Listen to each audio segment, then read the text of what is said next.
பறவை காய்ச்சல் நோய் பரவுவதை தடுக்க கோவை மாவட்டத்தில் 12 சோதனைச் சாவடிகள் அமைக்கப்பட்டு அனைத்து வாகனங்களும் மருந்து தெளிக்கப்பட்ட பின்னரே அனுமதிக்கப்படுகின்றன.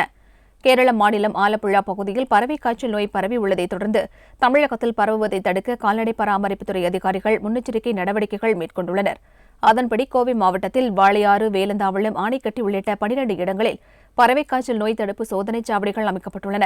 கேரளா மாநிலத்தில் ஆலப்புழா மாவட்டத்தில் பறவை காய்ச்சல் நோய் இருக்குன்னு அங்கே வாத்துக்களை கண்டுபிடிச்சிருக்காங்க.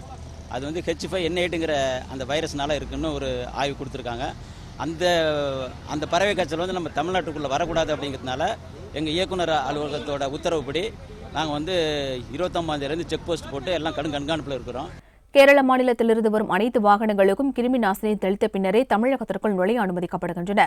மேலும் வாத்து, கோழி, முட்டை போன்ற பொருட்கள் ஏற்றி வரும் வாகனங்கள் திருப்பி அனுப்பப்படுகின்றன.